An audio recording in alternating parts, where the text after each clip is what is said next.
हरे कृष्णा। हमारे हिंदू धर्म में बहुत सारे व्रत और त्यौहार माताएं बहनें करती हैं।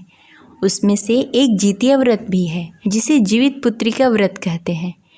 इसे माताएं अपने पुत्र की लंबी आयु और उनकी रक्षा के लिए ये व्रत रखती हैं। हिंदू पंचांग के अनुसार हर साल अश्विन मास की कृष्ण पक्ष की अष्टमी को जीवित पुत्रिका व्रत रखा जाता है। हर साल अश्विन मास की कृष्ण पक्ष की अष्टमी तिथि से लेकर नौमी तिथि तक महिलाएं अपने पुत्र की लंबी आयु के लिए जीवित पुत्रिका व्रत का निर्जला व्रत रखती हैं। इस व्रत को जीवित पुत्रिका व्रत, जितिया व्रत या ज्योतिया के नाम से भी जाना जाता है। माना जाता है कि इस व्रत के पुण्य प्रभाव से संतान की लंबी आयु होती है और संतान की कामना रखने वाली महिलाएं भी इस व्रत का पालन करती हैं, जिससे उन्हें संतान प्राप्ति होती है। इस साल बहुत ही कन्फ्यूजन हो चुका है कि यह व्रत कब रखा जाए। जिस प्रकार रक्षाबंधन को लेकर लोग कन्फ्यूज थे, उसी प्रकार जितिया व्रत को लेकर भी लोग कन्फ्यूज हैं कि यह व्रत किस दिन रखा जाए, क्योंकि इस व्रत में कभी भी अष्टमी को न कुछ खाया जाता है न पिया जाता है। इसलिए लोग कन्फ्यूज हैं कि इस व्रत को किस दिन रखा जाए। इसलिए आज हम यह आपका कन्फ्यूजन दूर करने के लिए वीडियो लाए हैं। आज की इस वीडियो में जानेंगे कि जितिया व्रत कब है, पारण कब करें और इसके महत्व क्या है। अगर आपको हमारी जानकारी अच्छी लगे तो इस वीडियो को लाइक करके कमेंट बॉक्स में हरे कृष्णा लिखना ना भूलें। अगर आप हमारे चैनल पर नए हैं तो इसे सब्सक्राइब करके बेल आइकन को दबा लें, जिससे आगे आने वाले वीडियो का नोटिफिकेशन आपको मिलता रहे। अश्विन मास की कृष्ण पक्ष की अष्टमी तिथि को यह व्रत रखा जाता है, जिसे जितिया व्रत या जीवित पुत्रिका व्रत कहते हैं। यह व्रत बहुत ही कठिन होता है। यह व्रत बिल्कुल छठ पूजा की व्रत की तरह होता है। इसमें महिलाएं पहले नहाए खाए, उसके बाद व्रत और तीसरे दिन पारण करती हैं। यह व्रत पूरे 24 घंटे के होते हैं, जिसमें न अन्न जल कुछ भी नहीं खाया जाता है। बिल्कुल निर्जला, एक भी बूंद पानी का नहीं पिया जाता है। इसलिए इस व्रत को बहुत ही कठिन और दुर्लभ कहा गया है। कहा जाता है कि अगर यह व्रत कोई भी माँ अपनी पूरी श्रद्धा और भक्ति के साथ और पूरे नियम के साथ यह व्रत का पालन करे तो उसके पुत्र की आयु लंबी होती है और उसके पुत्र पे कभी भी कोई संकट नहीं आते।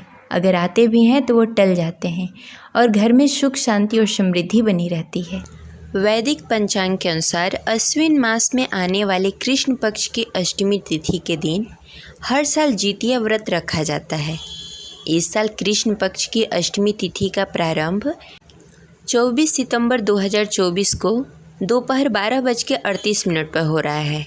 वहीं इसका समापन अगले दिन 25 सितंबर को दोपहर 12:10 पर हो रहा है। ऐसे में उदय तिथि के आधार पर जितिया व्रत 25 सितंबर 2024 दिन बुधवार को रखा जाएगा। वहीं इसका नहाय खाए 24 सितंबर को किया जाएगा। जितिया व्रत का पारण 26 सितंबर 2024 दिन गुरुवार को किया जाएगा। यह व्रत छठ व्रत की तरह होता है। जितिया व्रत में नहाय खाए का नियम बहुत है। इस व्रत में महिलाएं सुबह प्रातः उठ के स्नान आदि से निवृत्त होकर पूजा पाठ करती हैं, सूर्य भगवान को अर्घ्य देती हैं। इसके पश्चात शुद्ध और सात्विक भोजन बनाती हैं और उसे ग्रहण करती हैं। उस दिन सुबह में एक बार भोजन किया जाता है और रात्रि के समय एक बार भोजन किया जाता है। इस व्रत में बहुत ही नियम है।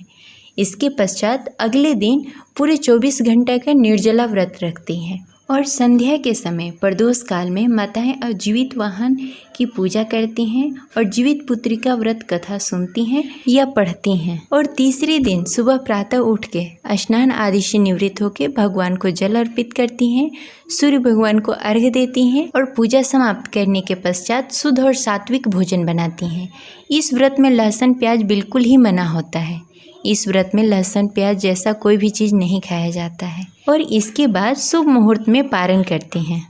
जितिया व्रत का महत्व। जितिया व्रत हिंदू धर्म में बहुत ही महत्व रखता है। यह व्रत माताओं द्वारा अपने पुत्र की रक्षा और कुशलता के लिए किया जाता है। इस व्रत को संतान प्राप्ति के लिए भी माताओं द्वारा किया जाता है। इस व्रत को खड़ जितिया के नाम से भी जाना जाता है।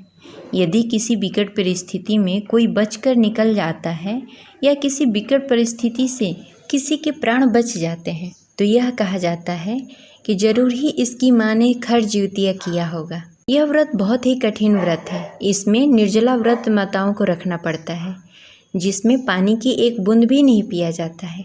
हमारे सनातन धर्म में महिलाओं के लिए यह व्रत बहुत ही अधिक महत्व रखता है। ये रही आज की जानकारी। आशा करते हैं आपको यह जानकारी अच्छी लगी होगी। तो इस वीडियो को लाइक करें और हमारे चैनल को सब्सक्राइब करें और अपनी राय अवश्य शेयर करें। मिलते हैं अगले वीडियो में, तब तक के लिए हरे कृष्णा।